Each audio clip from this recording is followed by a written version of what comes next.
Greetings, greetings, greetings, greetings. Welcome to Juice Champs. We are back with another one, family.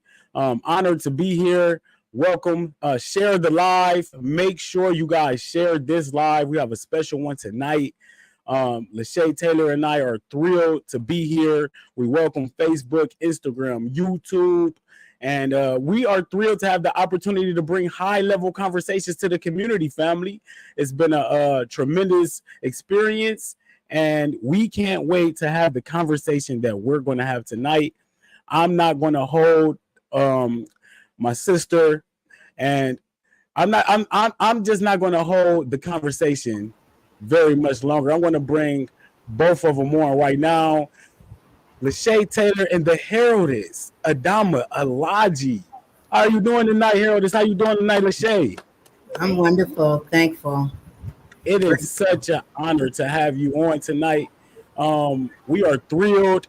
Lachey Taylor reached out and got this done tonight. I'm honored. To have the conversation with you. I'm a huge fan, huge supporter, huge follower. Love your work. And just excited to have the conversation. How you doing tonight? I'm thankful. I'm glad for every opportunity I have to call us to attention, to come to a point and place where it matters to us how we respond directly and correctly on a daily basis to being warred against. No nonsense, no compromise, no foolishness. It's our time. Powerful already. Like I was just ready to start listening. You see me, Lachey? How you doing tonight, Lachey? I'm well. That's how it is, though. I became acquainted to Heraldess Adama when I watched a Vegan Linked interview on YouTube, and this was almost like probably 2 years ago, honestly. And for probably like a solid month, I changed my life. Okay. I was just like, I was like, wow. It was just like one of the most impactful things I've ever listened to. Just how you word or how you put into perspective just how, I mean, I always knew how serious it was. But when it's called a genocide, it really is a genocide. And it's just, we don't like calling it what it is. We like to sugarcoat reality because we have to live in it. So it makes us feel more comfortable to not call things what they are. So we just kind of gloss over it and just go through our lives just to not be stressed out about the reality because we feel like there's nothing we can do about it. So we just like, we're apathetic in a sense. And it's like you have a way of taking away that apathy, making us feel like we probably do have more control than we let off and that we need to be. And it starts with us, though, and what we're putting inside of us. So I'm grateful that you're here. I've been actually wanting to like watch an interview or anything with you with Bobby for a while, but I'm glad I get to be a part of it. So definitely. This is going to be one of those experiences. So Heraldess Adama, for people who are not aware of you in this community, who follow me and Lachey, if you want to start off by letting them know who you are and the title Heraldess. A lot of people probably not familiar with that. What is that all about? Well, I've been doing radio here in Atlanta at WRFG.org 89.3 FM, right, for 24 years, right? I started in 1999 after I closed my restaurant. And so from the content of my messaging, people would begin to call me queen and goddess and priestess and whatnot. And I say, well, Adama is spirit earth mother. Adama is fine. But if you must call me something, then refer to me as the heraldess. And to herald a thing, it's like I am trumpeting the establishment of the eternal order, reminding us that we are already in the realm of eternity. It is not something that's coming. It is the actuality and the factuality of what actually is. And dwelling on a planet that is a living paradise, that is under siege, but we are literally spinning in eternity. It is beginningless, endless, infinite, and eternal. And we've come from another realm of eternity into this realm through the sacred fluid of our mother's womb, sparked by the sacred fluid of our fathers. And then we have had no support from any of the institutions that have given us any understanding as to what success in life is. Nobody supported us in realizing how sacred and divine our life and our lives actually are. So Heraldess is one that I have taken the responsibility to speak to the issues of our liberation, our salvation, our coming to a point and place where we will no longer be complicit, complacent, and co-conspirating with our own cellular oppression, because the methodology of our oppression has been to oppress us at our cellular functioning, and to have been perfectly and divinely designed, perfect and divinely designed by the intelligence of existence that blazes the sun, has the world spinning, is all there is as existence itself, and then we have no respect and no regard for it. So I'm the one to remind us that we are in the midst of absolute law. We are in the midst of that which is our time to make decisions as to whether we will continue to be commodity and slave to our appetites, desires, and passions and whatnot, which is the issue, to be commodified and herded like cash cows in a system, a global system of oppression in sickness, illness, disease, and death that is predicated on inebriation, indigestion, intoxication, violation, and this whole idea that to be human is to be sinful.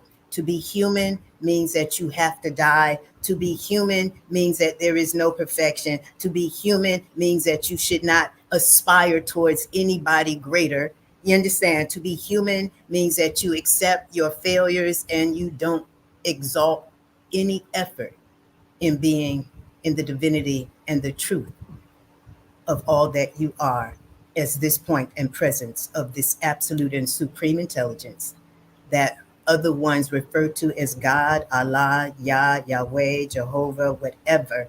I'm saying the intelligence of existence has gifted itself to each and every one of us. All there is, and no other intelligence lives to undermine itself. Wow. Wow. A lot to unpack there. A whole lot to unpack there. I'm blown away. Please share this live. Please share this live. Our people definitely need to hear this information. Well, I'm definitely honored to call you Heraldess after hearing that. You know, I'm honored too. And I hear you speak of, and I've heard you speak of this. I think I saw this on Brother Rich's platform, where you spoke about the eternal order. When you speak of the eternal order, can you elaborate on that and give us some definition on that? We are literally on a planet that is spinning in eternity. And there is law that governs all of existence, and everything that has come into existence has come by virtue of there being law. There is order. And we've heard certain things all of our lives. Self-preservation is the first law. Nothing lives to kill itself. Everything exalts a full effort in its living. But to dwell in a realm that is beginningless, endless, infinite, and eternal. And the earth is spinning. When I was a little girl, there was a program called Lost in Space. Right? And I don't know if you all are familiar with that. But now everybody on the planet is virtually lost in space. We're in space, but we're not acknowledging that the space that we're in is eternity already. It is beginningless, endless, infinite, and eternal. There is no end to it. The quantum physicists will say we are always immersed in an ever-expanding universe. It's ever expanding. You understand? There is no end to it. So when we talk about eternal, we're talking never ending. Now we've come into this realm upon the planet from another realm of eternity, into this realm of physicality, corporality, materiality. You understand? And we are here for the express purpose of self-realizing, self-actualizing, harmonizing with the laws of existence. Now, many will say we've had lifetimes before, right? And people believe in reincarnation. But I'm saying that in this now moment of eternity, where we are literally being played to disregard and disrespect the most sacred gift that we were given, which is life itself, that we're throwing our lives away. We're eating ourselves to death. We're drinking ourselves to death. We're literally wasting our life force and our life currency. You understand? Now, there is no currency greater than the life currency. The life currency is not something that you've been given by men. You understand? I don't care what hue of man, no man created us. No man designed us. The farmers, the pharmacists, the physicists, the physicians, the surgeons, the doctors, the lawyers, everybody has been poisoned with the flesh of dead animals, the aborted fetuses of chickens, the pus and mucus of cows, artificially colored, artificially flavored, NutraSweet, aspartame, and all of this garbage that is now saturated in our tissues, held and bound by all of the mucus from the breakfast cereals, the pancakes, the eggs, the cheese, which is causing all of the fibroids and whatnot, so that all of this excess weight that people are carrying is excess waste because we have been fed. That which we refer to as food is a tool of oppression. And then we have what I refer to as the weapons of mass destruction, which are the alcohol, the tobacco products, and the white sugar, the refined white sugars. Our ancestors were enslaved behind the sugar cane, cutting cane, right? Enslaved behind tobacco. And here we are 450 years later, and we're dying by 40,000 a year from sugar diabetes. We're having our legs amputated because we have so much stagnation. So we are in a system of oppression. Our oppression is systemic across the board. The church supports it. The school system supports it. And we are living in the midst of what I refer to as a death culture, where we've been taught to believe that death is the natural culmination, finality, eventuality, unavoidability, destiny, and fate of what it is to be alive. And I'm saying we've come into this realm of eternity from another realm of eternity. So if you are dead here, how long will you be dead? You didn't come here as a dead person, but you've been programmed to accept death. And what is death? Ceasing to exist, no longer being able to be fully participatory in the reality of life that is beginningless, endless, infinite, and eternal. It's a forfeiture of your life. Death, they say, is the wages of sin. That's what their books say. Then other ones said, ye who believe on me shall have eternal life. And ones will say, I've been saved through the blood of Jesus, or I've been saved through the blood of Christ. But salvation, when you are diabetic and on all kinds of medications and having dialysis and kidney failure and liver, you understand, there's no salvation in that. The whole point of salvation is to not have any sickness, illness, disease, or death, and to be in a consistent state of conscious elevation so that you are maturing. We are here to be the insurance of the continuation, the perpetuation, the exaltation, and the progression of our lineages.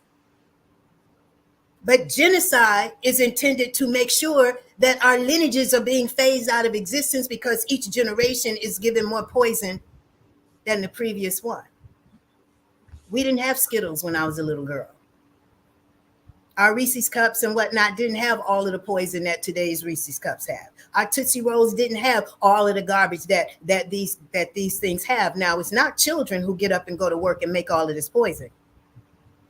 You're either male or female, or a combination of the two. Either way, by virtue of there being order in existence, law of existence, no one is here. No one has been authorized by the intelligence of existence, the will of existence, or the law of existence to come here and be the perpetuators of sickness, illness, disease, and death as popular and common activity, collective learning, and education, and the path of prosperity. That's not purpose. There isn't anyone who is not purposed to exalt a full effort in their living. We should have gotten that. Those institutions that have given us some sense of what it is to be successful in this life, they never gave us the truth of who we are as human beings, what we're here to do, to self-realize, self-actualize, and walk in the divinity, the sanctity, the sacredness of who we are, to the glory of the lineages through whom we've come. Wow. Heraldess, how did you get to this? I'm sorry, Lachey. I know you got probably some questions, but how did you get to where you are right now? Like what got you on the mission and the knowing that you're on right now? I came to the realization very young that there was something wrong in the world, and I wanted to know what it was, and I wanted to do something about it. And as a result of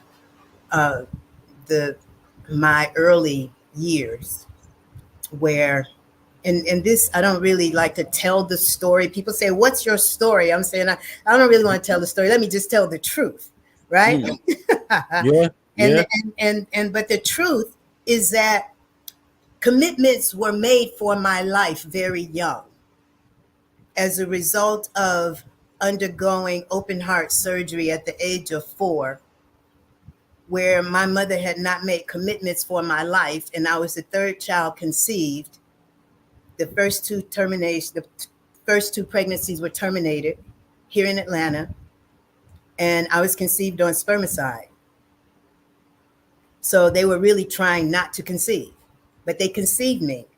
My mother made the appointment to terminate the pregnancy for Monday morning, 8 o'clock. The man here in Atlanta was arrested midnight Sunday night, 8 hours before my scheduled termination. 4 years later, we're in Detroit. I was born here in Atlanta. 4 years later, we're in Detroit, and I'm not well. And my mother's taking me all around, and all of the Jews were running everything in Detroit at that time in terms of the hospitals. And it's like, we don't find anything wrong with her. We don't find anything wrong with her. My mother's like, I know something's wrong with my child. I wasn't growing. I was lethargic. I didn't have the energy of a 4-year-old, right? And we just so happened to move next door to a sister by the name of Dr. Lulabelle Stewart, who was a pediatric cardiologist. She found the murmur. They did exploratory surgery, cut me underwears, my right breast in between my inner thighs and each ankle, sent catheters up to take pictures of the heart, found the hole between the lower chambers, 3 veins going in the wrong directions. I had to have 40 pints of blood transfusion as a 4-year-old. Why would a 4-year-old need 40 pints of blood? Because of the meat, the dairy, the eggs, the chicken, the way that we've been taught to eat. From the school system, we were taught. My parents were college educated. They went to work in pumps and pantyhose and suits and ties. You understand? I wasn't in this projects, all right? But the issue is that coming out of the exploratory surgery, they pumped me up on what was a pediatric form of Ensure or something, Boost that they have now, right? When they did the open heart surgery, the hospital floor caught fire while my chest was open. I went completely blue, brain starved of oxygen for more than 20 minutes. They put me in an oxygen tent. They told my mother, we're sorry, we've lost her. There's nothing that we can do. If she lives, she will be a human vegetable. My mother had to make commitments for my life at this time. And the commitments that my mother made for me, Lord, let my baby live, and I promise you that she will live to do your work. Let my baby live, and I promise you that she will live to do your work. She learned how to pray without ceasing. I am the rock upon which she found her faith. So I grew up listening to this story of her speaking at Women's Day programs and Mother's Day programs and whatnot. And she made commitments to see me through college. And then she would go into the ministry. But 2 years later, Dr. Stewart was dead from leukemia. And this is my first experience of seeing a body and wondering what this death thing is. So I'm 6 now. Dr. Stewart was 42 years old. Mm. And so it created an inner quest as a child to understand what this death thing is.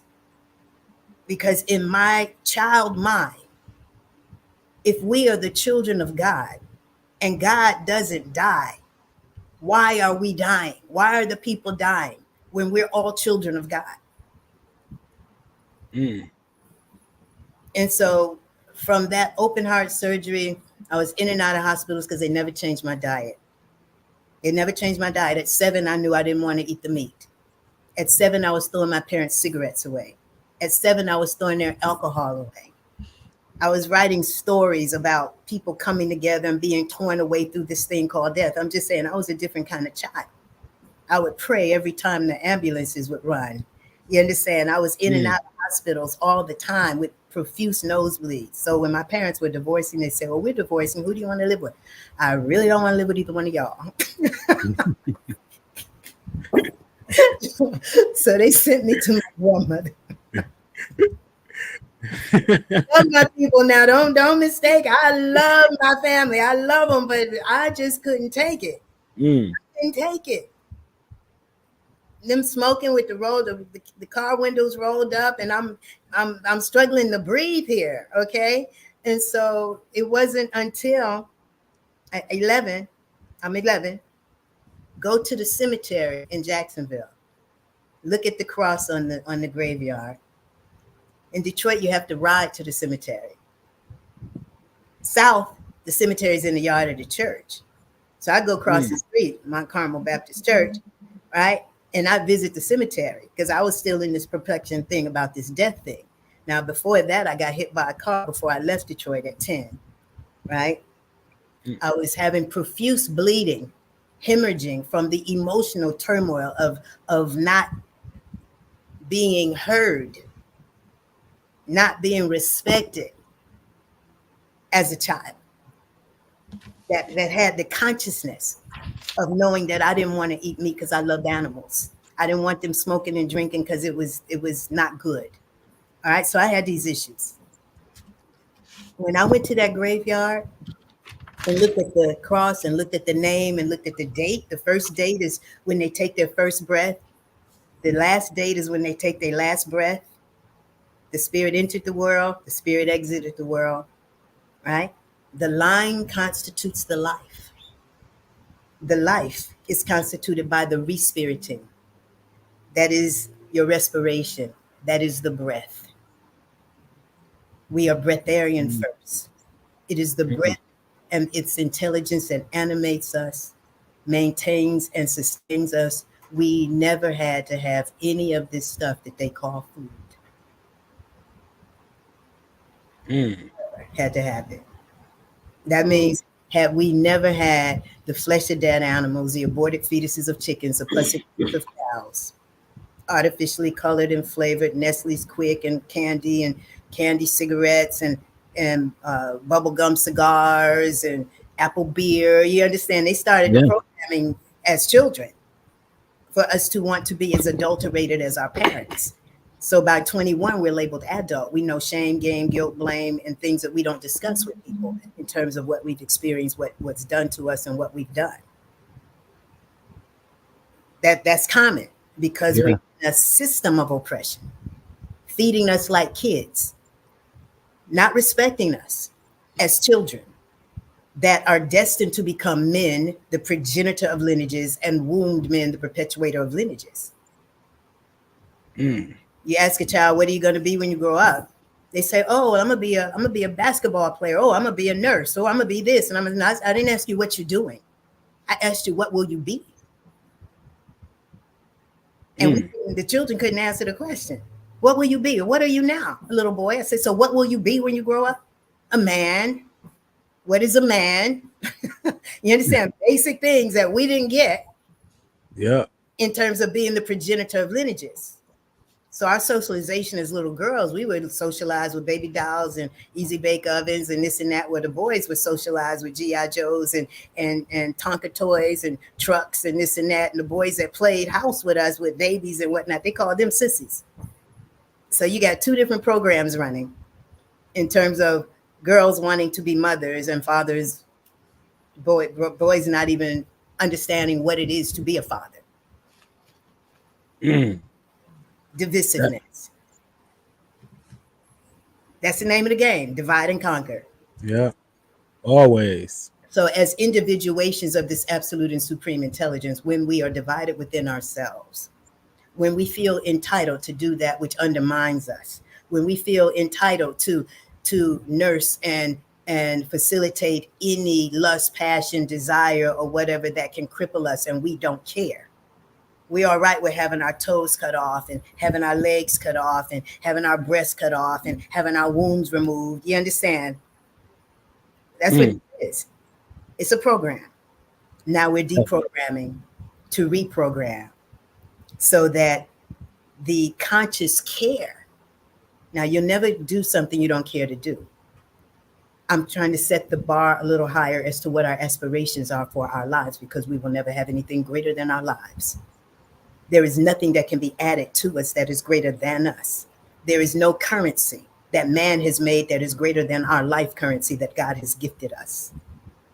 Where we are now, in the midst of the karmic debt of those who have been murderers, liars, thieves, bastardizers, usurpers, capitalizers, capitalists, and all of that. No, our destiny is rising. Our destiny is consciously caring to be completely cleared, cleansed, purified, renewed, rebirthed, regenerated, rejuvenated, revitalized, revivified, so that we stand and walk and emerge as a resurrected people, because these bodies being consecrated and purified will become the temples for the re-enthronement of the true spirits of the living God, Goddess, that is our absolute truth. And this is why we're being oppressed. So they don't want us to be in a place where we remember our inherent divinity, where we are restoring the legacy of what we've heard of antiquity, of our great, great, great, great, great, great, and the great, great, great, great, great, and great, great, and civilizations and all of this. You understand? So I'm just saying, that's why I am heraldess of the eternal. That's why I am voice on behalf of our liberation and our resurrection. That's why I labor every day to make sure that you know that you are worthy and deserving of being cleared and cleansed and purified, so that you walk in the light of the truth of the one that you were born to be on behalf of the lineages to whom you've come. Because when we look at pictures of our great-grandparents and whatnot, they don't have joints and cigarettes and stuff hanging out their lips and pants all sagging and the girls' legs are wide open. I'm just saying, we're in the freaking toilet. It's time for us to raise up. And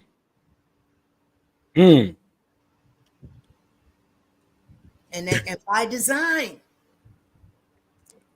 So the methodology of our oppression, to turn our bloodstream into sewage. The spirit is charged upon the blood. The blood being charged with violation of violated beings invites violation into our experience. We were told, thou shalt not kill. If thou shalt not kill, then thou shalt not eat of the flesh of that which has been killed.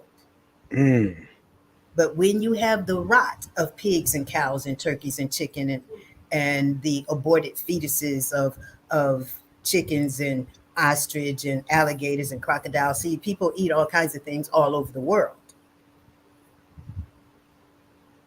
But when your blood bears that violation, then there's no real salvation. That is the path of adulteration. That is the path that ends in death. And I'm saying we should not be dying here. We are these points of an absolute and supreme intelligence that is beginningless, endless, infinite, and eternal. It beats our heart. It breeds us. We have always and already experienced such degrees of liberation or salvation from depths of the rape and the violation and the alcoholism and the abandonment and whatnot. And I'm just saying is that we are here to serve and exalt life, to live in the fullness of our birthright, our inheritance, and the promises of our Creator, that we should have the abundance of anything and all things. But when you have forgotten your parentage, and this is what they call, when they call you a bastard child doesn't remember their parentage, doesn't know their father, doesn't know their mother. You understand? And that's why they have us now in this sense of bastardization, so that we forgot that we've come from the eternal. We've forgotten that we are of God. Now it's time for us to remember that. This is share the live, family.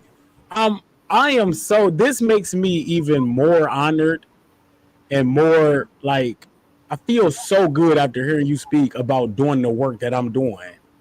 You know, about eating properly and getting people to eat more fruits and the natural way of living. Like, it feels right. It feels like that's what I'm supposed to be doing. And I feel like I'm walking with you. You are so powerful. And I got to piggyback off the respiration, the re-spirited. Like, I don't, like, you reprogramming our brains right now. Right. And I'm honored. Lachey, I know you got something to say and you want to ask a question or something. Go ahead. I'm sorry. I'm glad you said the respiriting and respiration, because I wrote that down too, because I always talk about how the spirit, how that word is built into respiration. And I'm like, that's not a coincidence. So like, there's clearly a very anti-life and like an anti-human agenda. And it's perpetuated. It is deliberate. It's intentional. There's this day-to-day deliberate programming. It's like they work nonstop, 24/7, like every hour, every minute, every second. There is this agenda to bombard us with this anti-life and anti-human agenda. So for me, like, it begs the question, like, what or who are we facing here? Like, is this just the like low frequency human beings, or are these like otherworldly beings? I just feel like the programming runs so deep and it runs so patiently at the same time. It like thousands and thousands of years since the inception of like the Catholic Church, Christianity, because you have brought up the deaf culture aspect of it. So for me, that makes me think like of what a lot of our people believe is that Christ died on a cross for our sins. That's like deaf culture almost, and like that's like worshiping death almost, like, oh, he died for us. So it's like we don't appreciate life more than we appreciate death. It's like we're so programmed on a deep level to our religious, because you know they try to take religion and make it like a replacement of our spirits and our spirituality. It's like a program, so to speak. So that program was deliberately put into our culture, our community, wiped our culture, wiped what and who we were as human beings, as divine human beings, before the colonization and the bastardization and the rape and the pillaging and all of that. And then it injected a new program of religion backed by this death culture of dying for our sins. And it's just something that we truly believe in. It just makes me think, like, who or what is, like, why? Like, it's just, why so anti-human? And it's not even just anti-human, it's anti-life. But see, this is the epitome of the stupidity. You understand? And that's why I refuse to call it white supremacy, because there is no supremacy in whiteness. There is no supremacy in stupidity. There's no supremacy in murdering, killing, raping, bastardizing, usurping, colonizing. You understand? This is the evidence of severe insecurity and fear. All right. Now, the issue is that these ones and those ones, they know that there is law that governs, and they know their time is up. They're pushing the agenda. There were those when I was a child in school, there were those who were said to be on a world conquering rampage. Right? So I was in Paris speaking at the 21st Century Global Spiritual Leadership and Wellness Conference, the end of May. And I didn't do the regular tourism type of thing, but to see this huge monument to Napoleon and all of the towns and townships and places that he had conquered. Huge monument.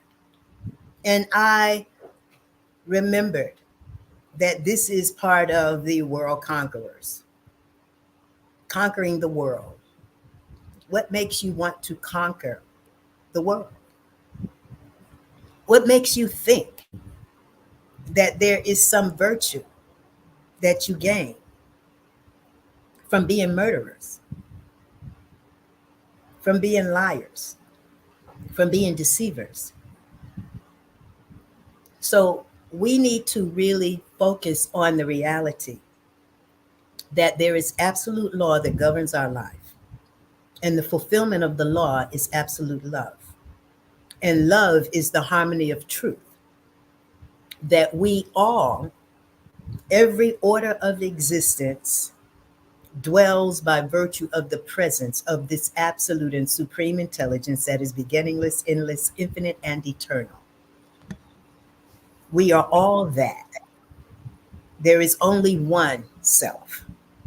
Myself, yourself, himself, itself, herself. We are all these points of the presence of this absolute and supreme intelligence. Now, there is no winning when you are in violation of yourself.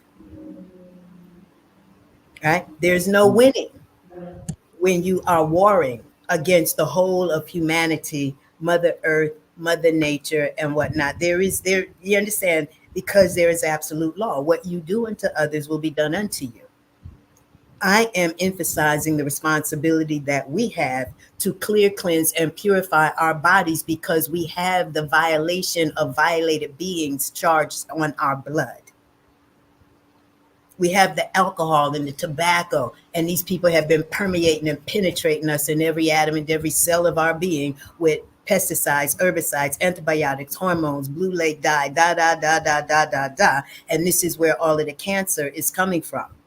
We don't want to focus on them. We want to focus on this absolute and supreme intelligence that allows us to be completely cleared, cleansed, purified, edified, sanctified, you understand, renewed, rebirth, regenerated, rejuvenated, because the end of that is coming. It's death. And I'm like, okay, why are y'all continuing to build so much and you're killing everybody? Who's going to be in these condos? Why are you, you understand? It's like just the nature of insanity that you continue to do the same thing you've been doing. You are ignoring the writing that is on the wall. And we as a people, we as a humanity of people, from the blackest black to the lightest light, everybody is under siege. Everybody needs cleansing. Every spirit needs to be reminded of the divinity and the sanctity of the truth of self. It doesn't miss anybody. And people, when I went through my dietary change in college, and it took me from 11 to 19 to be able to get out of the meat, the dairy, and all of that in college, University of Florida, 30,000 students, 1,500 Black, to get to a point where the statistics of our disproportionate percentage of us who are affected by heart disease, diabetes, single-headed households, juvenile delinquency, teenage pregnancies, abortion, all of these things to say, well, because you all are dealing with this, and this is the evidence of your inherent inferiority to us. And when I ask, well, what's the cause? What's the cure? They say, we don't have a cause. We don't know the cure. But because of affirmative action, you're a double minority, both black and female. You can get paid for doing the research. Blacks didn't start going to the University of Florida till 1972. I was admitted in the class of 1975. So in my junior year, faced with all of this, and when they told me that I could get paid for doing the research, and based upon the applicability of my research, of course, they can show me how to slant my study to prove whatever it is I'm hypothesizing. And the applicability of that research to education, to science, to intelligence, or whatever, I can continue to get paid. That was the straw that broke the camel's back for me. And I went directly to God. Show me what this is. Show me what this is. And I realized whose businesses these are. The meat, the dairy, the eggs, the chicken, the fish, the alcohol, tobacco. Whose business? Are they our businesses? These are not our businesses. I went on a personal economic boycott. I'm not giving them another goddamn dime, okay? And I went from eating everything to fruit in the morning, huge salads in the evening, went from 127 pounds to 103, brought my professors to their freaking knees because they could not outthink me. That's why we're being oppressed, so that we can't think. Thinking is being able to hold the light of the supreme intelligence that is your gift upon a thing to come to know it. The religion is the first level of divisiveness based on what gods you worship. Then the socioeconomics based on your education is the next level of divisiveness. Then within our own cultures, we have the different hues of us. You understand? So my grandma then was like color struck. You understand? And then when you look at who became leadership in the cities or whatever, it was generally the fairer skinned ones. Yeah. Right? The slave masters' great grandsons. And so now we're having to realize the real lies and to come to a point where we are caring to unfold and develop with a conscious care to acknowledge nothing but the divinity and the sanctity and the sacredness of all there is. We are living in a freaking rainbow. You see it when there's the mist. You see it in the oil slick. You understand? The film off my windows has come off, and I can see the colors in the residues on the thing, that we are always living in a rainbow. But your first perspective and perception, and this is what I realized as a psych major, when they were making a determination as to what are the real defining factors that ensure a person's success. Is it heritage, inheritance? Is it socioeconomics? Is it education? Is it your environment? And I'm saying, well, your first environment is your body. So whatever's going on in there is going to lay foundation for how you perceive, how you are able to respond or not. But as a psychology major, to understand that our behavior has been modified with the concentration, the saturation, and the contraindication of the preservatives, the chemicals, the pesticides, the herbs, all of these things that we're dealing with. What we did not remember is that many of us grew up with a craving for chalk, cornstarch, argo starch, dirt. Are you all familiar with any of that? No. Okay. Here in Georgia, there's this white dirt that they sell. Women, particularly when they're pregnant, crave it.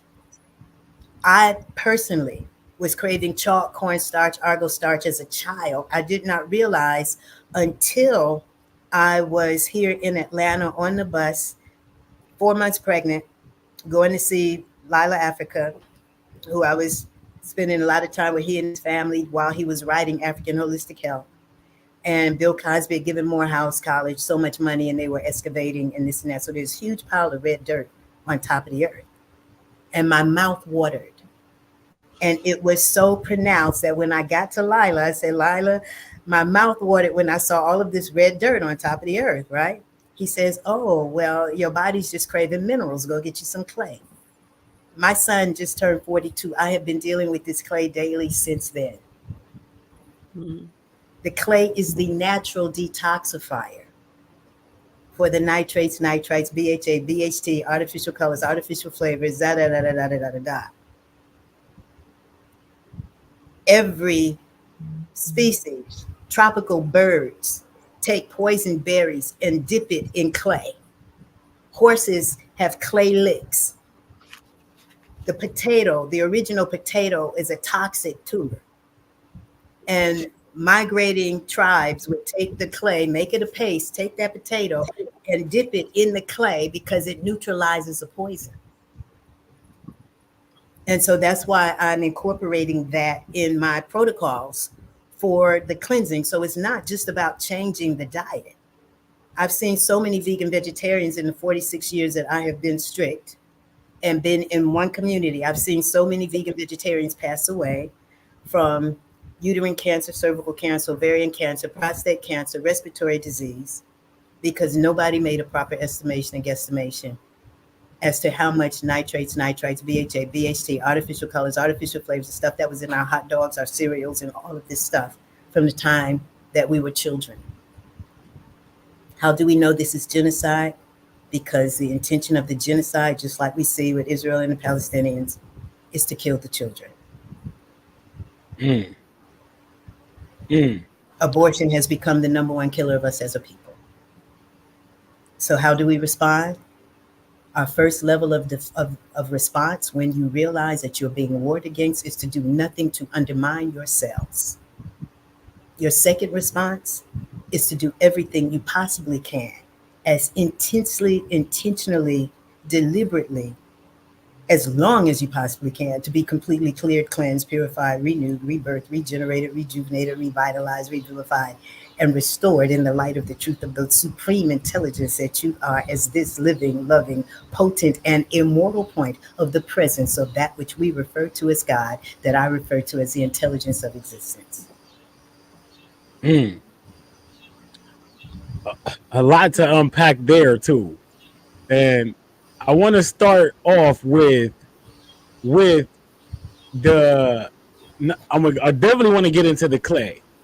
But out of all of the things that we facing, like spiritual warfare, everything that's coming at us as a people, like religion, the foods, the misinformation, what do you think is like the number one thing?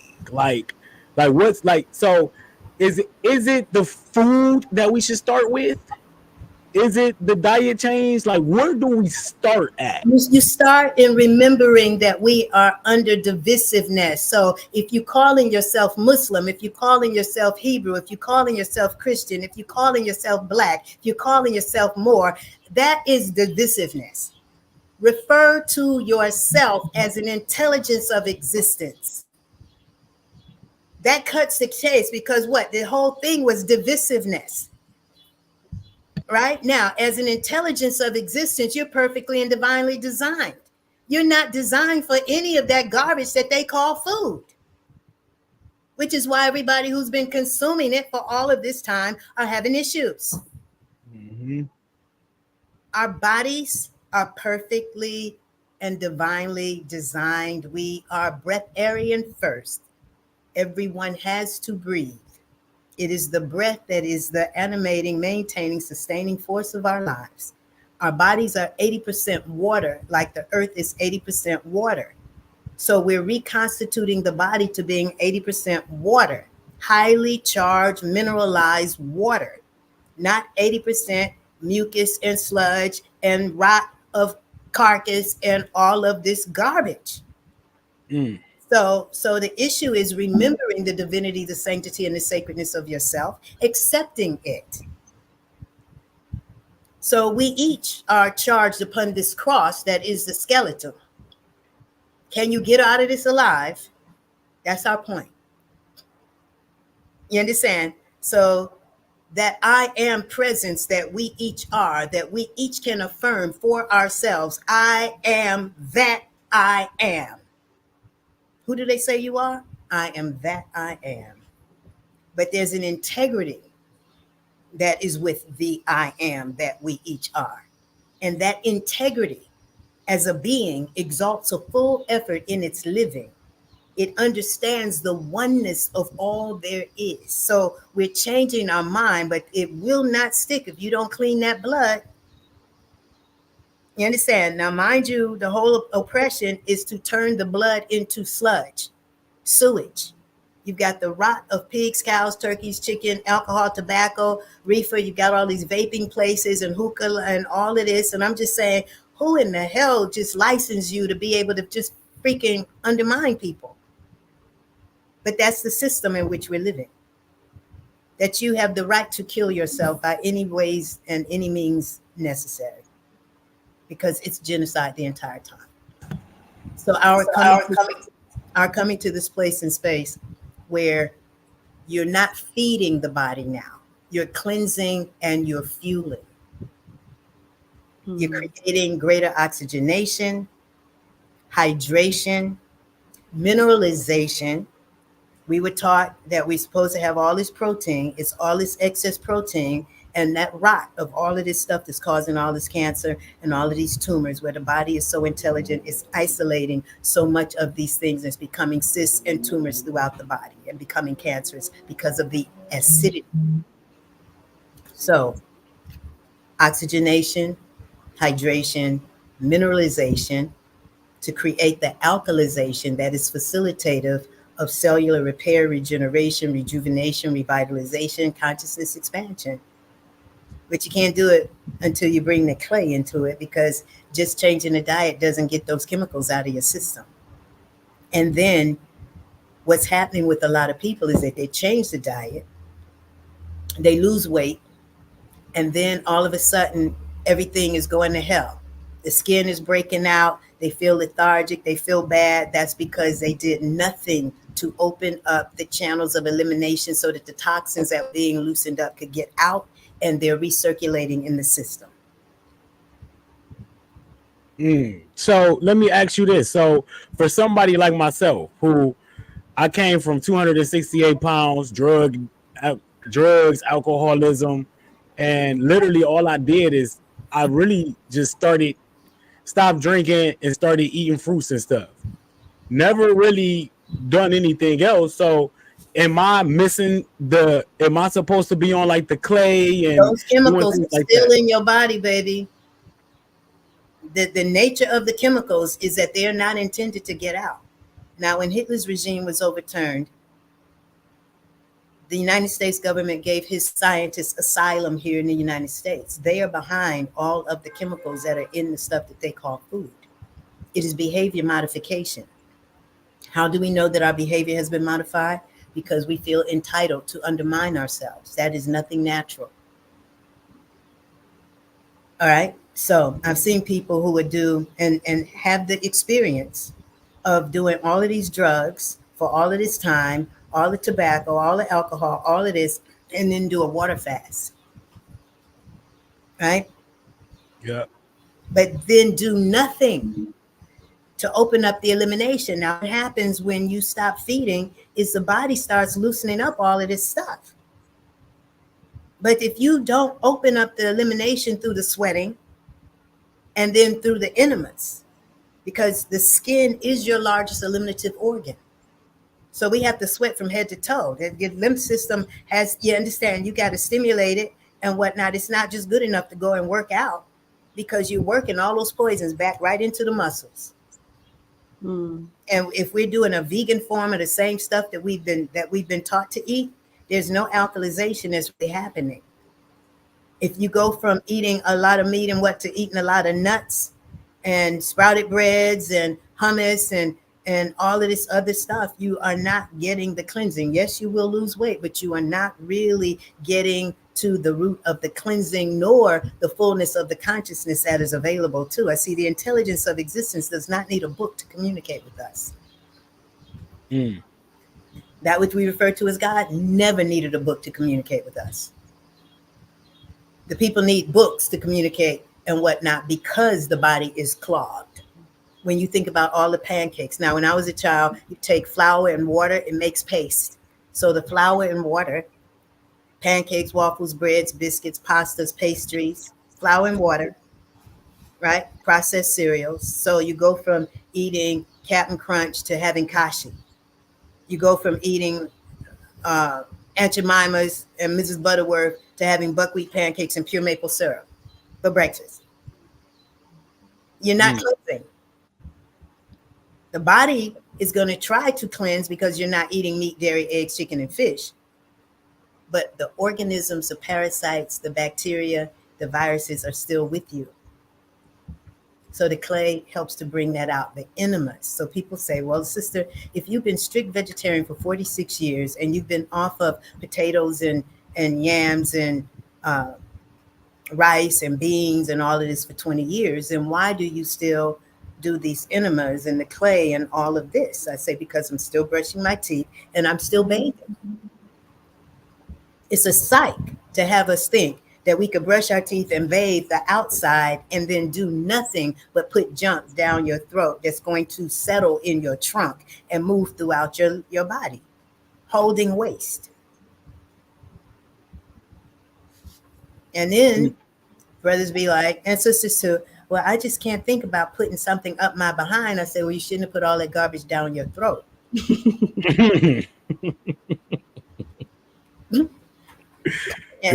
And then nobody thinks about all the bacteria that stays in the gums from chewing flesh. You're chewing the flesh of a freaking goddamn dead animal 2-3 times a day, and you brushing your teeth. But 40, 50, 60 years of that, plus the sugar, plus the flour that turns to sugar, plus the bacteria that forms and stays in the gums. So I got tooth powder, you understand, got the clay, got the detox bath. I'm just saying, I've created a whole protocol. Why? Because I've seen so many people pass away. It is not good enough to just be vegetarian. It's not good enough to be vegan. It is necessary for us to accept the perfect and divine functioning of our bodies, and we will apply ourselves wholeheartedly to becoming liberated beings. Men, the progenitor of lineages, and wombed men, the perpetuator of lineages. We're sons and daughters and grandsons and granddaughters and great-grandsons and great-granddaughters and great-great-great and the great-great-great-great-great-great-great-great-great-great-great. You understand? So greatness is already there. You understand? But they be having you talk about, oh, nigga, you ain't in. You understand? We are our own worst enemies. Because Always. it's really hard to feel good about yourself when you are in violation of the primary law that governs your being. I say that all the time. I say that's why people feel bad, because we know what we're doing to ourselves. But we believe in death. That's the lie. We believe in death. And I'm saying that we should not be dying. Every atom and every cell of your being should regenerate. So the longer you go, the deeper the cleansing, the more alkalizing you're becoming, facilitating the oxygenation, the hydration, the mineralization, but also the consciousness expansion and taking responsibility for the power of your word, the power of your thought, activating the faculties that you've been given, your faith, your confidence, your knowing that what I say goes, what you say goes. As a man or woman thinketh, so is he or she. You understand? As a man or woman thinketh, he or she. But if you think that you have no value except you got paper, then will you have value? If your paper gives you value, then that means you really are insecure and you have no value. If paper gives you value, not your inheritance, not your gifts, talents, skills, and abilities, not your ability to regenerate, rejuvenate, revitalize, revivify, and bring other ones forward. You understand the secured lineages of people. No, you have a frequency and energy to think that you ain't nothing unless you got some paper. Yeah. You understand? And it don't matter how fine the paper is. You understand? I like $50 bills. I like that copper and then that blue strip. And I like, who's making the money, baby? That was good. But it ain't more valuable than my breath and my heartbeat. You could put all of the money that has ever been printed, all of the coin that's ever been minted. It does not have the value of one beat of our heart or one breath that we take. So no, let's have a reassessment as to the gift that we've been given, that is life itself. There is no greater gift. There's no greater wealth. So if the people, everybody has life, then is anybody really poor? If the people have life, and life is the greatest gift, and there is no money that has greater value than life itself, so why are the people poor? The quality of life? The intelligence of the people has been usurped. You are not functioning as intelligences. You are not outthinking. You're not problem solving. You are not having a thought and seeing how the power of your thought brings things into your experience. You are not creative. You are not creating. You are not a vessel of the creator's activity. We understand. People say, oh man, you know, I'm just a squirrel. I'm just a squirrel in the white man's world trying to get a nut. I mean, just stupid foolishness. You understand? Yeah. Yeah. You understand?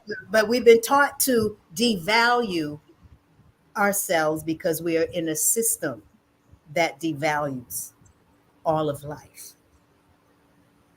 Now, when I was with Mrs. King, Mrs. Coretta Scott King, in 2004, 2003 and 4. And I said, Mrs. King, I was a child watching that march on Washington. Everything in me knew that I should be and we should be progression of us as a people. But you all did not ask the right question. Had you asked the right question, we would be in a different place as a people. She said, what is that question? What makes a man or people feel entitled to capture you, enslave you, beat you, rape you, sodomize you, cut your pregnant bellies open? You know, they're still cutting our pregnant bellies open. Castrate us, set us afire, tar and feather us, hang us, whip us, beat us, declare that we have no rights that they have the responsibility to respect. But then their whole economy is based upon us. What makes a people this way? And I said, they're that way because their blood burns hot with the rot of pigs and cows and turkeys and chicken and hens and quail and alligator and monkey brain and all of the stuff that enslavers and whatnot have been consuming. Then you put the alcohol on top of it, and then the sugar on top of that, and then the pus and the mucus from the eggs and the cheese and the breads and the pastas and the pastries and the... You can't get a right thought. There's no supremacy anywhere in that mix. Ooh. And then we feed like that. We're not designed for it. It's not fueling our bodies, creating congestion and constipation. So most of my clients who have been diagnosed with this thing that they call cancer have been severely constipated most of their lives because their days always started with oatmeal, turkey bacon, eggs. You understand? Mm-hmm. So that there's no water, no fiber moving through that colon. That's why we do the enemas daily. And even you get to a point where you're drinking the clay, it's pulling and loosening anything that's inorganic, viral bacteria, but then you're getting it out. You're losing the gut. Your mind is opening up. You understand? So how did I get to this?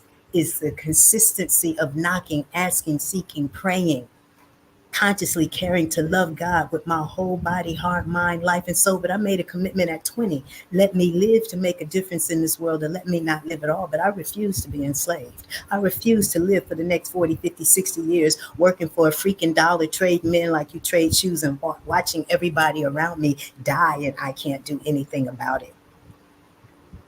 So our commitments will carry us.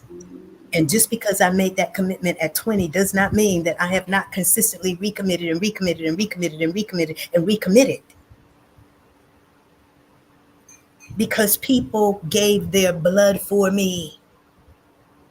People prayed for me. As a child, they had no idea who I was or who I could be. They gave their blood to me. And we have all come through blood sacrifice of our mothers and the fluids of our fathers. And then we have no regard and no respect for how to walk in this life, how to be upright, how to have high ethic and morality, how to come to a point and place where we remember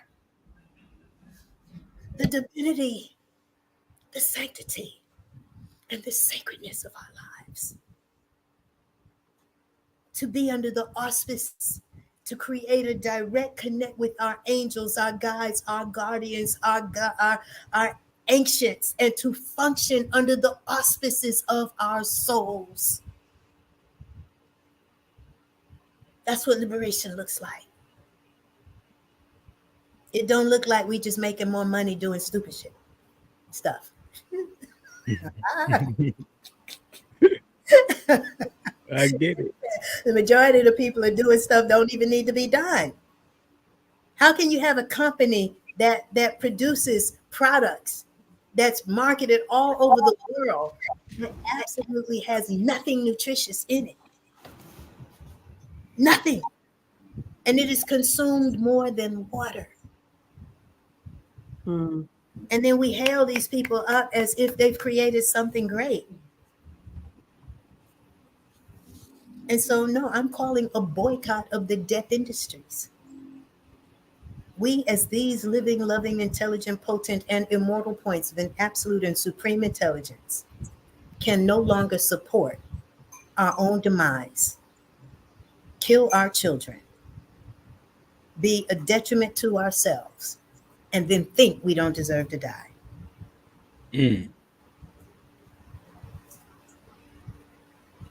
We who were these living, loving, intelligent, potent, and immortal points and supreme intelligence have the opportunity to do what we've not seen done.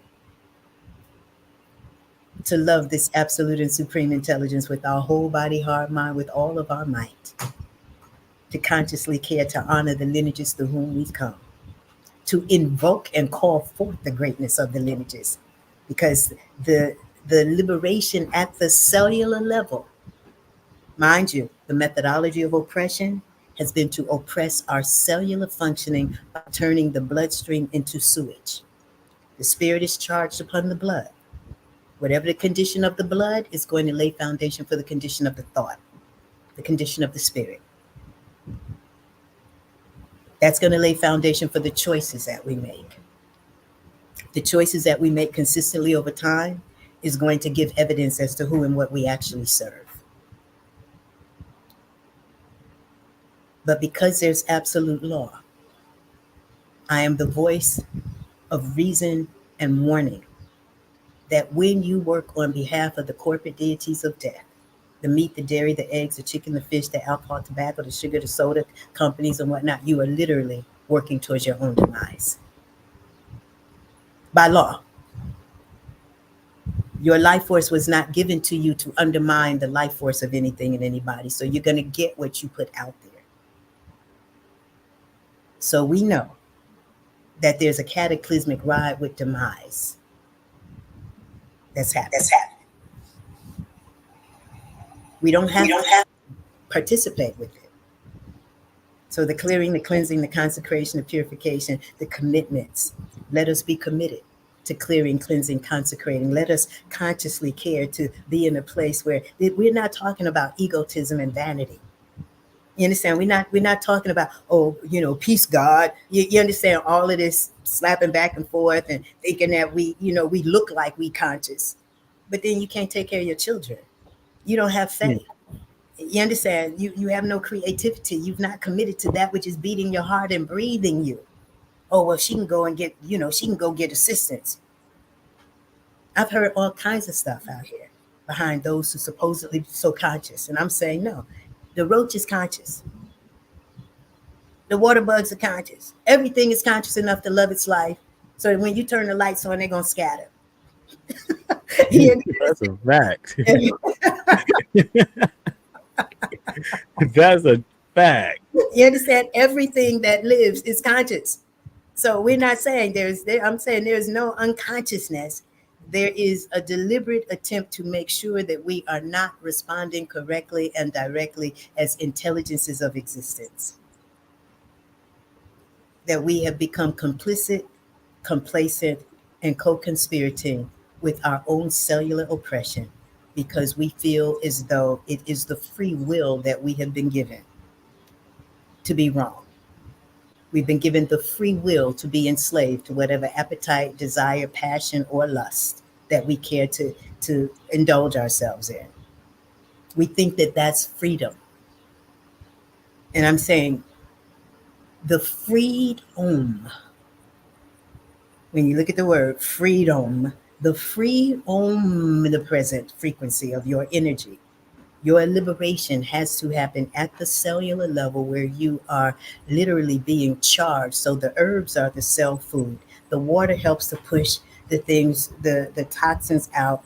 We're taking the enemas, pulling and loosening up all of the stuff that's literally now impacted upon the wall of the intestines. And we're getting it out daily. It's a ritual. We have habits. Our habits are not necessarily serving us, but the difference between the habit and the ritual is that the ritual has the intelligence of existence, or that which we refer to as God, at the heart of it, the why of it. We've been socialized to get up, get out, get up, get out, get up, get out, get up, get out, get up, get out, get up, get out, get up, get out, get up, get out. Get up, get out. And I'm saying, nah, we ain't doing that no more. We're gonna take some time. We're gonna clear and cleanse ourselves, center ourselves, listen to the cosmic I am, get your own affirmations going, begin to make a deliberate attempt to call forth the greatness of your day. You understand? You are a co-creator with your day-to-day existence. Rejoicing in the blessedness of your being. Realizing you'll never have anything greater than yourself. And now you are completely committed to being in the greatness of the one self that is God as your reality.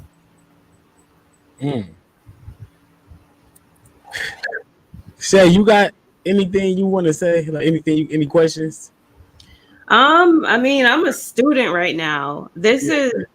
I'm just in like absorbing it all. I'm gonna have to watch the replay. I actually got up really quick because I ended up investing in her protocol while I'm doing this watermelon, and I have started doing the enemas, and I just kind of wanted to show everybody. I don't know if they can even see because it's so bright.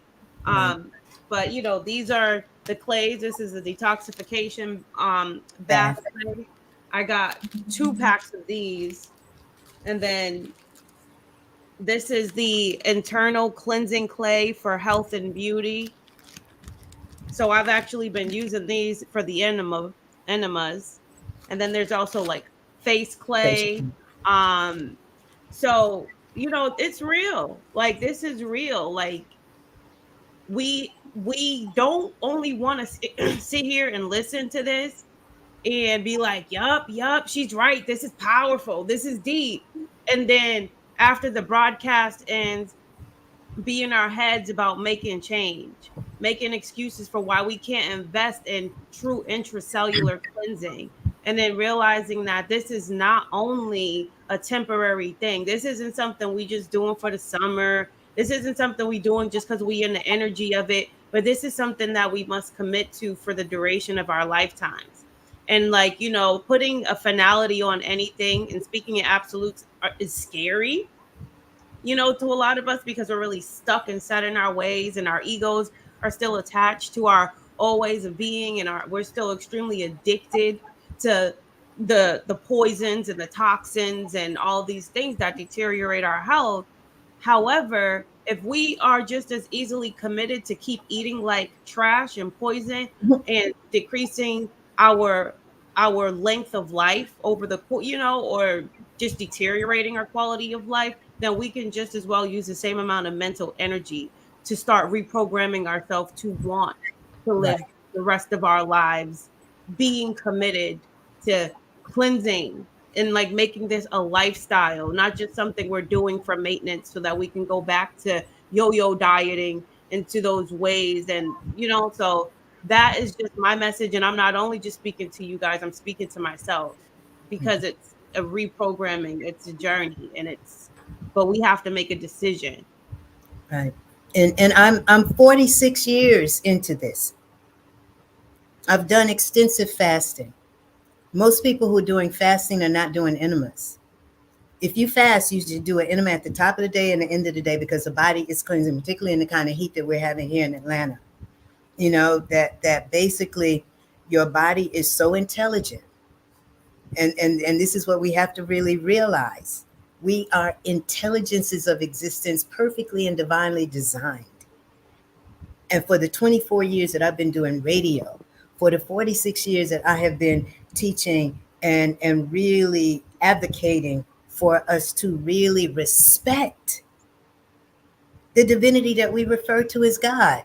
People giving lip service to God, but then after the good word, then you go in and sitting and having the flesh of chickens and the flesh of pigs and all of this. This is why the preachers say, oh well, we gotta deal with Miss Betsy and the sick and shut in, and you understand, but who's healing? Nobody's healing. It is duty, obligation, and responsibility as women. Right? See, we never had to be licensed, certified, and degreed to be women. We did have to get licensed, certified, and degreed to be ministers and teachers and nurses and dietitians and nutritionists and school cafeteria workers and all of these ones who are maintaining a system of poisoning our children. But we never had to be licensed, certified, and degreed to be women. To be the wombed man means that you have been gifted the cosmic trust of ensuring the perpetuation of your lineages. But who taught us that? Who supported us in knowing that? Some of us have had grandparents, grandmothers. My paternal grandmothers were midwives and healers. This is where it's coming through. And I knew it was coming through that side of the family, because on my mother's side of the family, we're ministers and teachers and people who move the spirit. But this healing aspect, it had to be something already in me.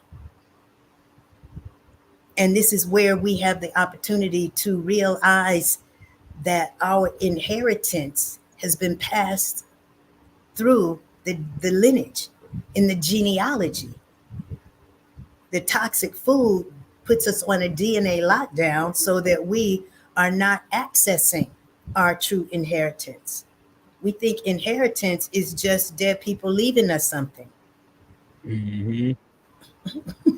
That's what they think. Yeah. But it's the living intelligence. It's a living inheritance that we can access. And so I'm just saying, let's go deeper. Definitely. You understand? Let's go deeper. Let's make the commitments. Let's be in a place and space where we are making the determination that we who are living in this now moment, we who are hearing my voice, we who are caring to not just change our diet, but walk in the light of the truth of the ones that we were born to be as some of the most powerfully gifted spirits of God upon the planet, because the only success in this life, and I'm going to say that definitively, the only success that there can be in this life is to participate in the emergence of the kingdoms and queendoms of God. You understand? Because all the money in the world is not going to reverse your cancer, your heart disease, your diabetes, and buy you new organs. And you understand? So when you have a whole system of oppression that has poisoned everybody from Jump Street. So even if you pull the children out and you take their organs are still permeated with garbage to give to this one who can pay for the organs. You understand? So this organ harvesting and body part exchange now is like the epitome of stupidity in a system that has marginalized, anesthetized, inebriated, intoxicated, violated everybody from birth. And then you want to give your body parts to somebody else. And what I've seen with those ones who got somebody else's kidneys per se, they never treated the new kidneys better than they treated the old one. It's true. Back in the same spot. Yeah. You understand? So it Yeah. matters that we respect ourselves. It matters that we are not, it's not about veganism, it's not about vegetarianism. It's about functioning as intelligences of existence, men, the progenitor of lineages, wombed men, the perpetuator of lineages, and to know that we are here to ensure the progression, the exaltation, the continuation of the lineages through whom we've come. Nobody's going to give you a greater purpose in being, but to realize that, to self-actualize and self-realize, to walk in the divinity of the truth and the sanctity and the sacredness of who you are is your purpose. Well, I don't know what my purpose is. I said, that's by design. You understand? We don't have a freaking clue as to what the purpose in being is, but the purpose is in being in the integrity of the divinity, the sanctity, and the sacredness of who you are as this point of the presence of God. It's time for us to get in tune. It's time for us to get in tune right now. Absolutely. And okay, let's talk about the clay, because it's been a talk in the discussion heavy with the enemas and things. Where can they find your clay? And let's talk about what's it like a normal day for you when you get up from start to finish. You know, I get lost in the sauce with that. but getting that clay water going, putting, opening up the new distilled, we dealing with distilled water, right? Why? Because it has nothing in it. All right. Put some in a heating kettle, heat it up, put some in a blender, blend it up with the clay water and whatnot. Take that to the bathroom, do those enemas. All right. Now, the clay, because I've been doing this clay for so long, those of you who've never done it, I'm saying you got to make sure those bowels are moving first thing in the morning. It's best, because we're not trying to make the exchange the enema for the bowel movement. We want the bowels to move and then the clay water to pull and cleanse after the bowels have moved, because there's still so much residue and impaction upon the colon wall. You understand? So the way that I'm living is a little different from what I'm prescribing for ones who are just getting started. Okay. You understand? But Indeed. to make the bowels move with the clay water and the salt, if they don't move, right? Himalayan salt, pink salt, Celtic salt, Epsom salt, baking soda, all of those things will alkalize the system and create a cellular release. Now, I generally ask people how often their bowels are moving. And they'll say once a day, once every other day, once every 3 days, once every 4 days, twice a week, whatever it is. We want to begin to get those bowels active. And the reason why a lot of people's bowels are not moving is because they do not eat enough fruit. So we're starting the day with the enema. We're putting the tea on. And so I have what I call my master blend. And that has, 70 herbs in it. Brain, liver, kidneys, 13 medicinal mushrooms, everything else from alfalfa to yellow dog. Daily.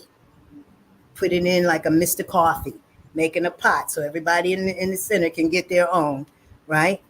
And then the first meal of the day after you shower and bathe and finish with the toothbrush and whatnot, and the charcoal tooth powder, I use that. And I suggest for people who are having any issues to do the oil pulling with the coconut oil or the sesame oil prior to, and then use the charcoal-based tooth powder. Now, it's the charcoal that's in it, but it also has the trifala, it has the alfalfa, it has the black walnut hull, it has the clay, it has the salt, it has the baking soda. It's a whole thing, but you're going to see the difference in any kind of gingivitis, periodontal issues, tightening of the gums. If you have had cavities, any kind of sister came in today, said that somebody referred her because they wanted to give her what they call it, where they take a root canal, and she didn't want to do that. They just pack that hole or whatever with the internal cleansing clay. It absorbs all of the bacteria and whatnot. It puts you in a place where you are able to really get through the pain and you can begin to really revitalize yourself and your cells. Right after the tea, and I light my candles. You may see I have candles burning in the back here. I have some on the other side of the altar, and that's where I'm lighting my prayers every day. People say, "Oh, well, do you meditate?" I say, "Well, I'm in meditation all the time, but I'm a praying sister." You understand? I'm speaking things. I'm saying things. I'm not just sitting back and being quiet, even though I get quiet. I talk so much. Adama speaks. I've been speaking for almost 50 years. So but I'm not speaking. I'm quiet. Indeed. Right? But then to really be in a place where I don't open until 1 o'clock. Because when you work for yourself, and this is my second enterprise, right? But people who can get up and go to work, and then at the end of the day, they finished. When you work for yourself, that's not the case. You understand? So I don't open until 1 o'clock. And every day is a different day. But by 1 o'clock, I generally have my rituals done. My enemas, my dressing, whatever, and I'm taking my first calls or returning texts and whatnot. But I am, and I tell people, this is not a hobby for me. You understand? I don't have any other reason to be on the planet. There's nothing going on here that I'm excited about except seeing us rise as a resurrected people. There is nothing that matters to me except seeing us cleared and cleansed and purified, renewed, rebirthed, regenerated, rejuvenated, revitalized, revivified, so that all of those ones who have come before us, all of those ones who we have benefited from their realizations, their revelations, their epiphanies, their intellectual, we are utilizing it so that we have a more direct connect to the light of the truth of who we are. Whether we call it Sabi, whether we call it Dr. Blair, whether we call it doesn't matter. You understand? Because there have always been ones and ones who have been serving life, always been ones and ones who've been giving of their lives. But we have not really acknowledged the ones through whom we've come. We see all of these other ones, but what about the ones through whom you've come? They say, "Oh, well, just claim it in the name of Jesus." I say, "No, I'm claiming it in the name of the ones through whom I've come." On behalf of the lineages through whom we have come, on behalf of the lineages that we represent, on behalf of all orders of existence, on behalf of Mother Earth, on behalf of Mother Nature, on behalf of the restoration, the reconciliation, the repopulation of all of the vanquished species. You understand? See, if the people were vaporized from the planet and we return to the planet another 100 years, do you know that Mother Earth would not have missed a beat? She does not need us. The quicker we get off the planet, the better, as far as she's concerned. You understand what I'm saying? And her creatures deserve their liberation, okay? But it's liberation, get these people off of me, honey. You understand? How y'all gonna just be so so ill and wicked and nasty and disregarding and disrespectful? I'm giving you absolutely everything I provide for you, and the only thing you giving me is filth.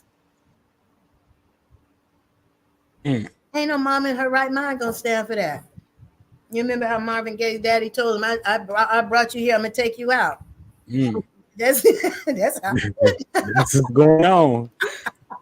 That's what's going on. That's how life is. We brought you here, we gonna take you out. And then you ain't got sense enough to exalt a full effort in your living. You foolish enough to be killing yourself, then have at it. But there ain't no glory in it. And I don't give how much money you had. It ain't worth your life. It ain't. That reminds me, I was just down in Atlanta over from Wednesday to Monday. Okay. And I was at a conference where it was all about wealth. And as I was sitting in there looking at everybody, you know, just like eager and enthusiastic about making money, I seen how many of us were unhealthy. And it reminded me of what we doing this for. Like, our true wealth is in our health. you know, and you can't spend no money or live life life in fulfillment if you're not healthy. Right. And nobody really understands the significance of what health actually is now, because we're looking at health as being free of a diagnosis, right? And from the time I had my strict vegetarian restaurant, Little Five Points, here in Atlanta from 1994 to 1999, right? And these big guys would come in there and they'd be like, I'm healthy. I'm like, brother, if you eating the flesh of dead animals, the aborted fetuses of chickens, the pussy milks of cows, and all this pancakes, waffles, bread, biscuits, and you think you healthy, you're delusional. Yep. And I don't care how well you think you do, whatever you do, I can tell you missing some stuff. You missing some strokes. Hey, I think everybody got to reevaluate their situations now, because it makes so much sense. Like, we think we can just stop doing one thing and start doing another thing and we fine. But there's a lot of protocols and a lot of things we need to follow in order to get the results and the benefits that we need from what we're doing. So where can people find your clay specifically? Well, you know, my number for life support, because there is no website where you can just buy online, because I talk to people. Okay. All right. Now, there are many ones you can just buy online, but they've not taken into consideration whether you had the COVID shots. They've not taken into consideration what your diagnosis has been, how many medications you're on. You understand? Y'all just, so no, you have to talk to me at 678-760-9299. All right. And that's how you get started with me, because I realize that we get 24 hours, 7 day a week support in undermining ourselves. All right. And this is more than just drinking some clay and taking some enemas, because I provide audio files. I provide a reprogram towards conscious immortality. I provide a Tuesday night Zoom call for support. I'm still on radio every Thursday night, WRFG.org. Thursday midnight Eastern Standard Time to 3 a.m. every Thursday night. And there are archives available. The program is called The Meeting of the Inner Circle, in its 24th year of production. Wow. And then congratulations. Thank you. And then I host and facilitate a Sunday empowerment circle here at my center at 1830 Cheshire Bridge Road here in Atlanta.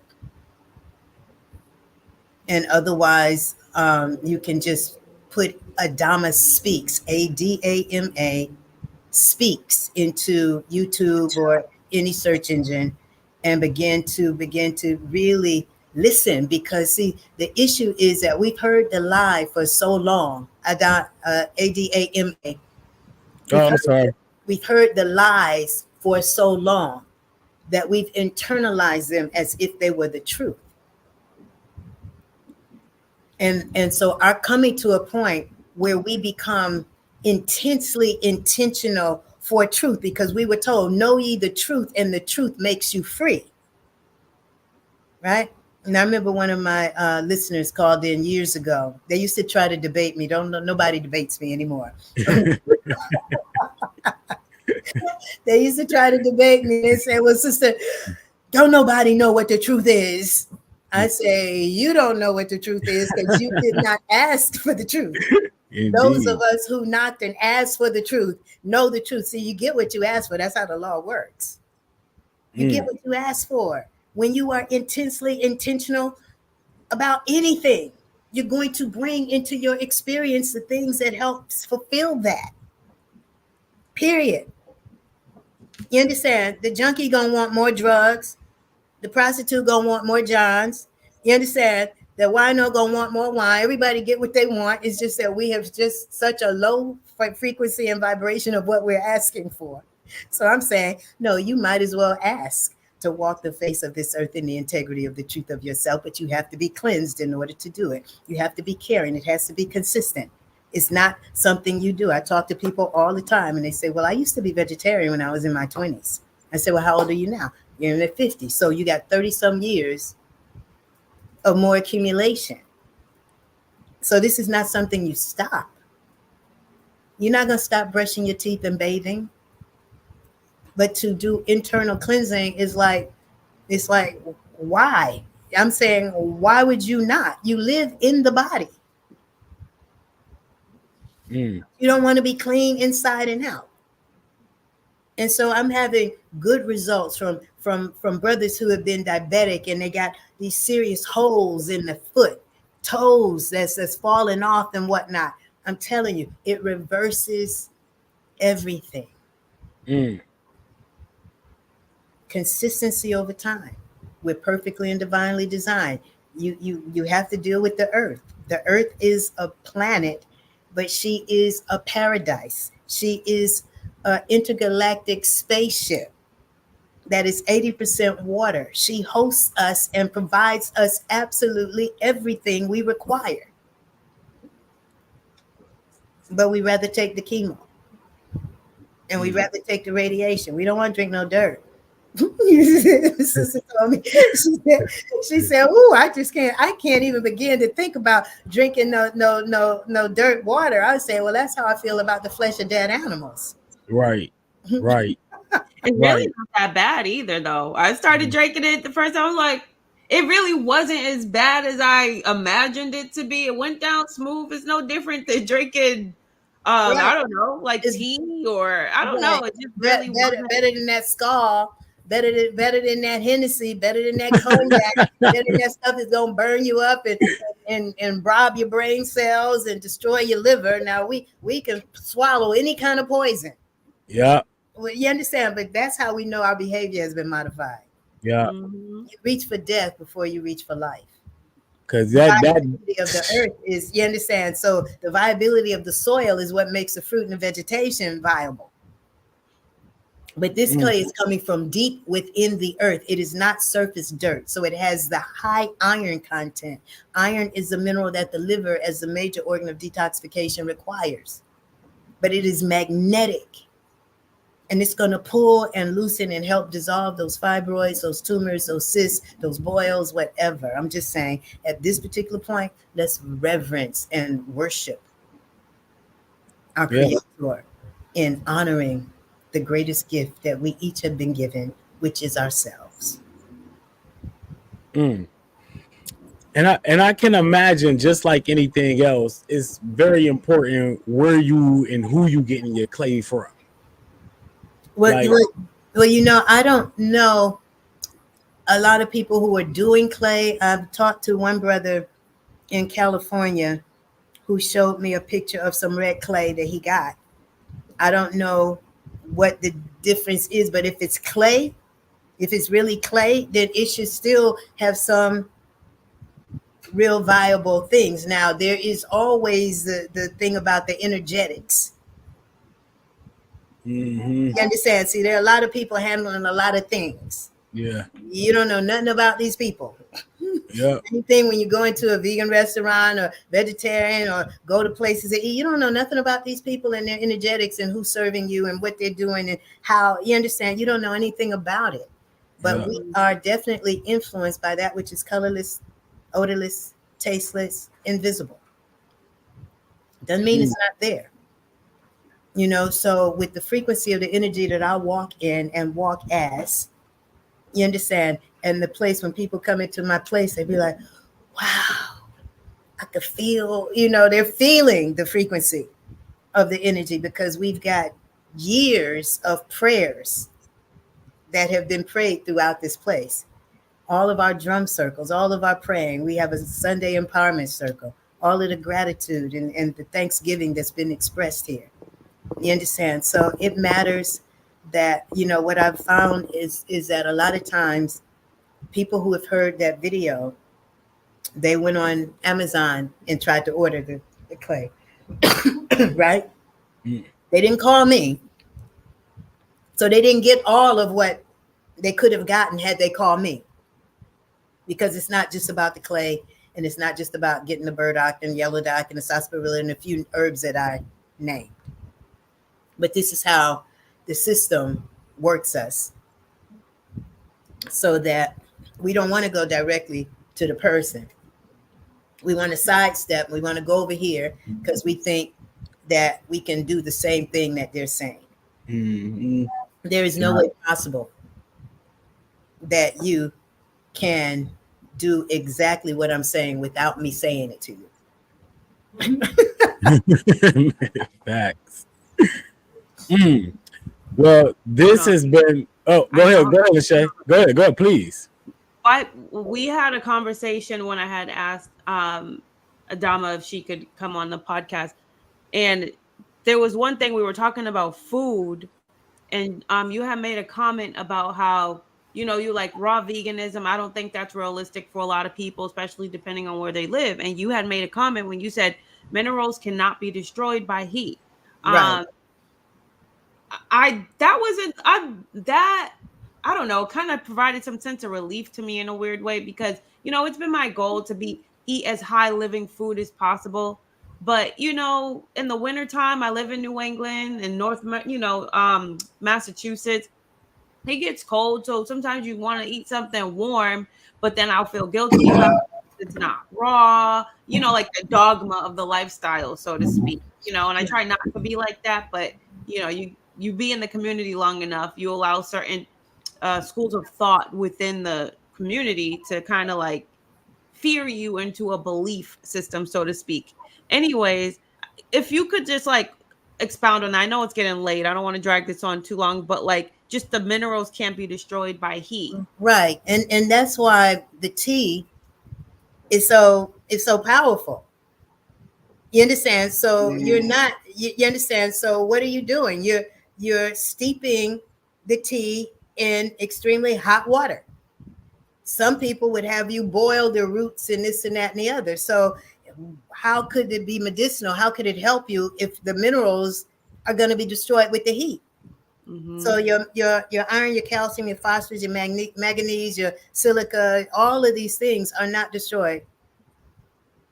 Your phytonutrients, the sea moss, the bladderwrack, the nettles, the oat straw, all of these things. So the real cell food is in the herbs and the sea vegetables. Now, the sea vegetables do the same thing as the plants do. They oxygenate. That deep chlorophyll and whatnot. So we're oxygenating the cells. We're helping to release. And I know that you all, do a lot of juicing and whatnot. And so you could do that. But also, I have in my recommendations where you can take your seaweed and say pumpkin seeds, put them in a Vitamix or a blender, add hot water to it, and then add your red bell pepper, your okra, your zucchini, your yellow squash, your avocado, a little tahini and whatnot, your jalapenos or whatever, and make a really nice hot soup, blended soup. Or you could do your green drinks with your watercress, your dandelion, your spinach, your whatever, with apple juice or apples and some dulse and an avocado. You understand? To have a green drink. The juices are fine, but the issue is we want that fiber and water to move through the colon. I had one brother who did a lot of juicing. I don't know what his objective was, but his teeth started falling out. And he was a more mature man, but you understand. But see, this is the thing, is that we don't necessarily know how to nullify the bacteria that stays in the gums from whatever we're consuming.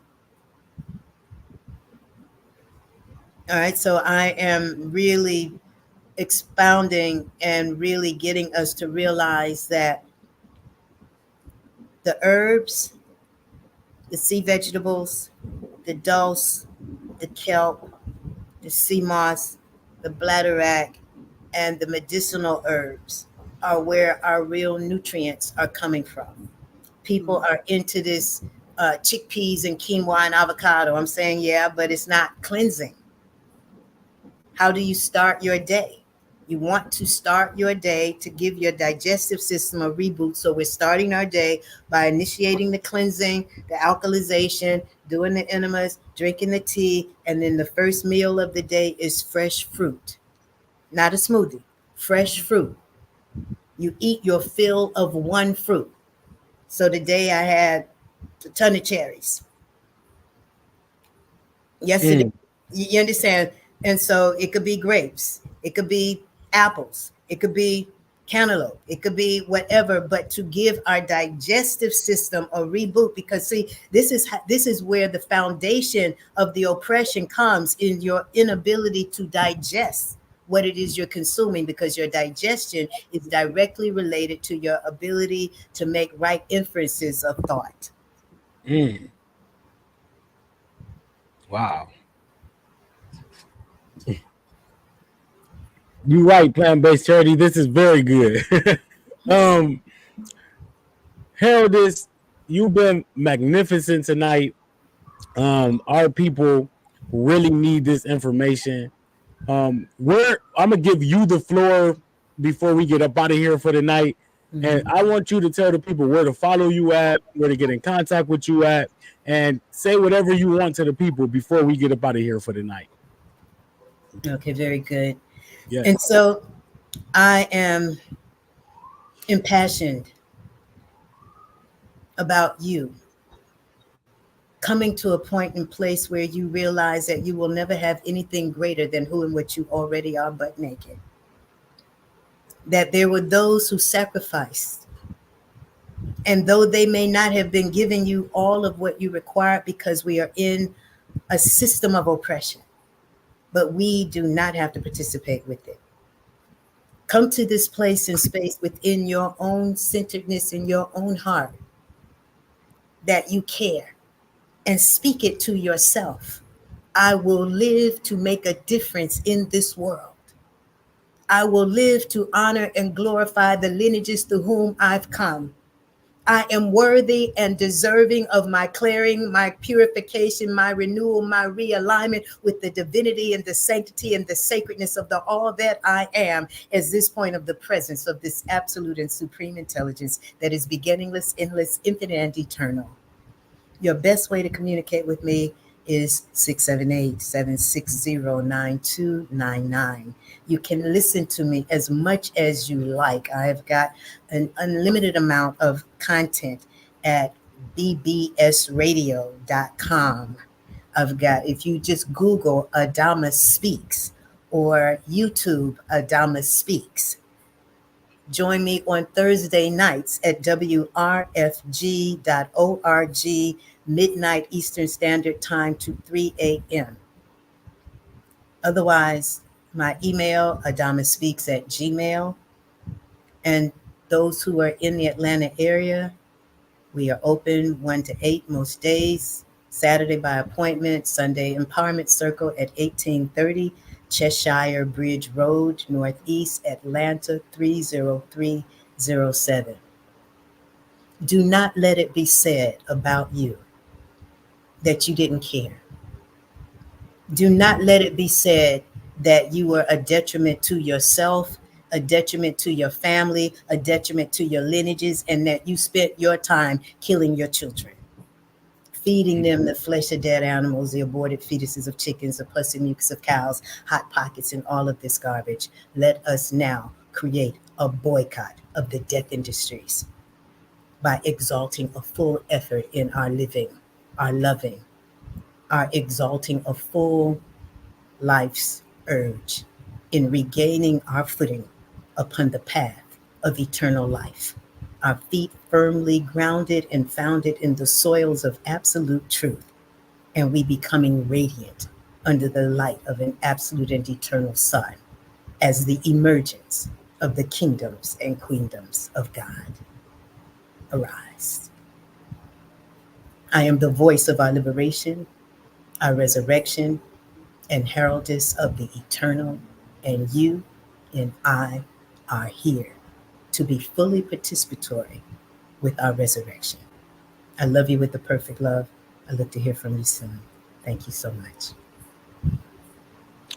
Amazing, amazing, amazing, amazing. Lachey, I'm blown away. I'm blown away.